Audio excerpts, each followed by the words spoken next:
Greetings from my tub. I'm in here getting 5% cash back when I pay in full with PayPal. No fees, no interest. Make the most of your money this holiday with PayPal. Save the offer in the app. Ends 12/31. See paypal.com/promo terms. Points can be redeemed for cash and more. Pay in for subject to terms and approval. PayPal link and MLS 910457. Tires matter. They're the only part of your vehicle that touches the road. Tread confidently with new tires from Tire Rack. Whether you're looking for expert recommendations or know exactly what you want, Tire Rack makes it easy. Fast, free shipping, free road hazard protection, convenient installation options, and the best selection of BF Goodrich tires. Go to TireRack.com to see their BF Goodrich test results, tire ratings, and reviews, and be sure to check out all the special offers. TireRack.com, the way tire buying should be. It's the Joe Concha Tunnel to Towers Foundation Sunday morning show. Now, here's Joe Concha.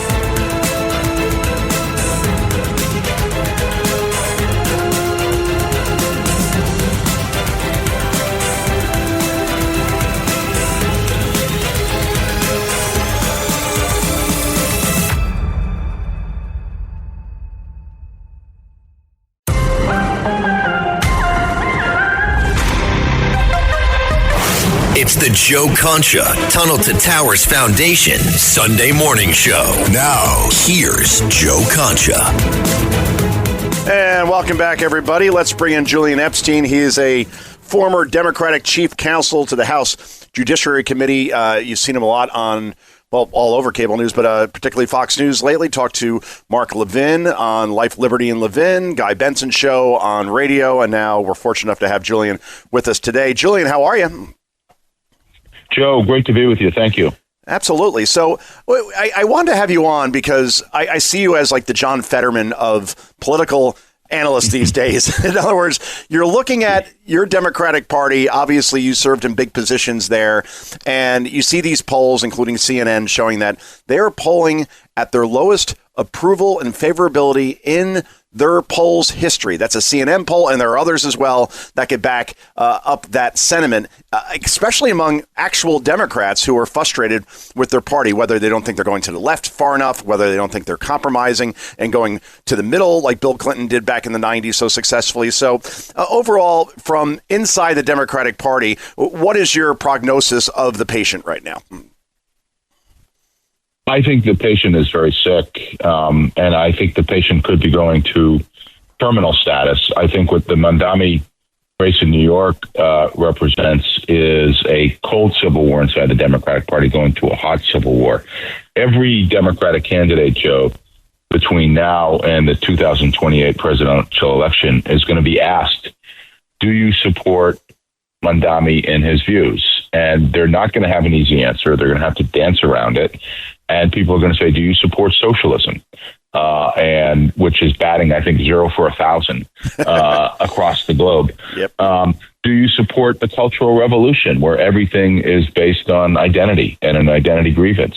Do you support the alliance that Mandami has with genocidal terrorists across the globe?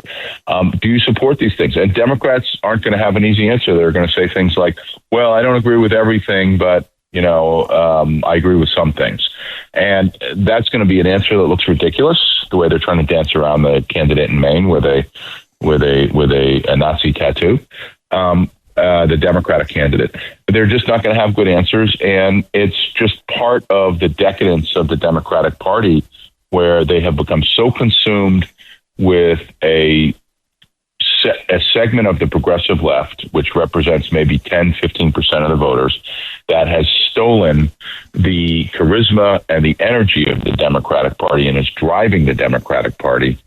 And for the progressives on the left who are doing this, Joe, these are the members of Congress like AOC.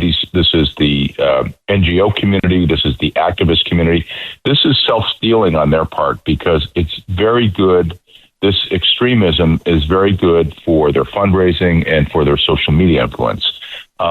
The problem, it's a problem of self-dealing with progressive socialists on the left.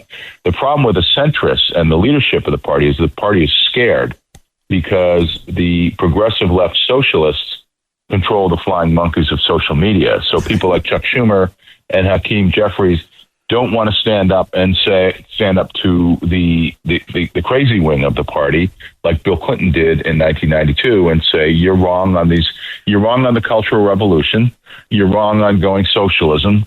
It's a cheap sophistry type answer for a problem that is going to require us to build as we get into the next phase of the economy, the fourth phase of the Industrial Revolution. And we just don't have leaders that are strong anymore. Hakeem Jeffries and Barack Obama and Chuck Schumer have all become very, very weak leaders. They used to be much more centrist. Remember, Barack Obama opposed gay marriage. That's right. When he first came into office. So these folks who are supposed to be leaders have gone with the progressive socialist wing because they're too scared to stand up to him. And that's the problem with the party. That's why the approval numbers and favorability numbers, Joe, are so low. And we're talking to Julian Epstein, Democratic strategist and former Democratic chief counsel to the House Judiciary Committee. I enjoyed the Wizard of Oz reference as far as the flying monkeys of social media, because that's exactly, if you didn't touch on that, that's where my next question was going, as far as they think that social media is the real world. So if you post something along the lines of, I disagree with Jay Jones, and I think he should drop out of the race for Attorney General of the Commonwealth of Virginia because he wished death not only on his opponent, but on his wife and two very young children, you're going to get eviscerated by this mob. And I think they think that is the voting base, and maybe it is in New York City to about a 40% rate, and that's what Mamdani's probably going to win with as far as the race against Cuomo and Sliwa. Sliwa doesn't have enough Republican votes out there, obviously, and independents, because there's virtually almost no one left in New York at this point, and Cuomo obviously is not a very good candidate and is seen as establishment. But if you were to say that against Jay Jones, or you brought up Graham Plantner before, as far as having a Nazi tattoo on his chest for many, many years, not realizing that it might be offensive to people until it was noticed. And you don't have one Democrat saying that those folks should drop out of the race. You're right. Social media is now controlling the Democratic Party, and that ain't the real world, Julian. On eBay, every find has a story. Like if you're looking for a vintage band tee, not just a tee, the band tee. You wore it everywhere until your ex stole it. Now you're on eBay. And there it is. Same tee from the same tour. The things you love have a way of finding their way back to you, especially on eBay. Shop eBay for millions of finds, each with a story. eBay, things people love. This episode is brought to you by Buffalo Trace Distillery. Powerful yet smooth. Contained but never tame. Proudly going their own way, but never going alone. This is the spirit inside Buffalo Trace Bourbon. Made at Buffalo Trace Distillery, the world's most award-winning distillery. Buffalo Trace is always perfectly untamed. Distilled, aged, and bottled by Buffalo Trace Distillery, Franklin County, Kentucky. 90 proof, 45% alcohol by volume. Learn more at buffalotracedistillery.com. Please drink responsibly. This is a Bose moment. You've been there. Small talk's going nowhere, but then the Bose speaker kicks in. Music you can feel fills the room, and no more chat with Danny from accounts. Your life deserves music. Your music deserves Bose.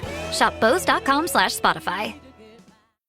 I'm 32, juggling family, working full-time, and earning a bachelor's degree. At University of Phoenix, I earn career-relevant skills with every 5-week course. Skills I can use now, not just after graduation. Earn skills in weeks, not years. Visit phoenix.edu. That's exactly right. And, what happens on social media, Joe, with the progressive left? It is all about virtue signaling. And virtue signaling isn't about winning elections. It is about signaling to your fellow progressives that you are morally superior, that you're wearing your good person badge. Even if you haven't thought through the issue, even if you don't understand fully the issue, which I think happens frequently on the progressive left. It's about bolstering your own credentials, your social capital with your fellow progressives on the left. The problem with this is that you're blowing into the wind in terms of trying to persuade the middle segment of the electorate, that 30% segment that is key to winning elections, the independents and the swing voters. You're turning them off.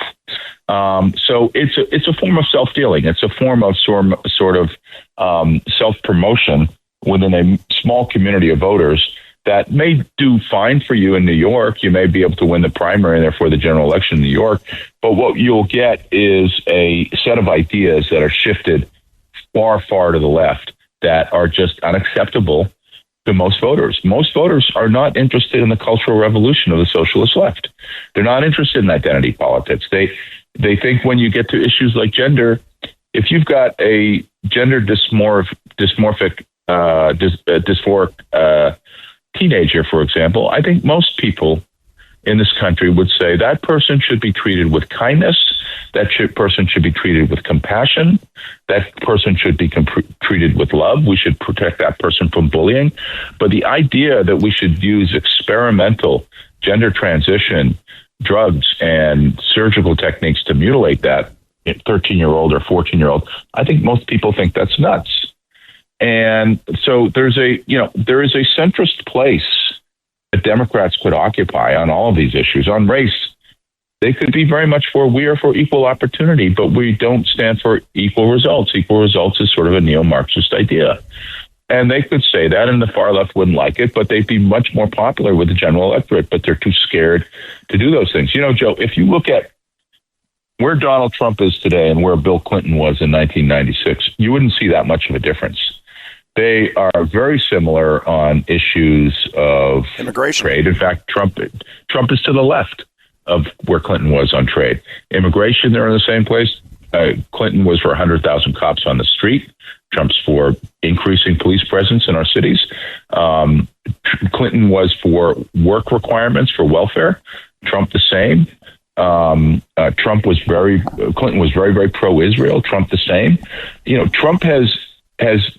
If you do a Venn diagram of Clinton and Trump, Clinton from 30 years ago, you're going to see a great deal of similarity. And the point there is the public hasn't moved that much, but social media and the sort of virtue signaling, self-flagellation, washing away ancestral guilt, all this other sort of nonsense that only happens with Western progressive elites. All of that has moved the party far to the left, but the voters haven't moved with them, and that's why the party is. That's why the party is in sort of dire straits. And that is Julian Epstein. That's why we have him on here. Common sense, people. Doesn't matter if you have a D or an R next to your name. That's what Julian brings. We really appreciate him joining the show for the first time. Julian, enjoy the rest of your weekend. Thanks so much. Joe, thanks. I'm happy to come on anytime. All right, done deal. This is Joe Concha. This is the Tunnel to Towers Foundation Sunday morning show. Back with more in just a moment. It's the Joe Concha Tunnel to Towers Foundation Sunday morning show.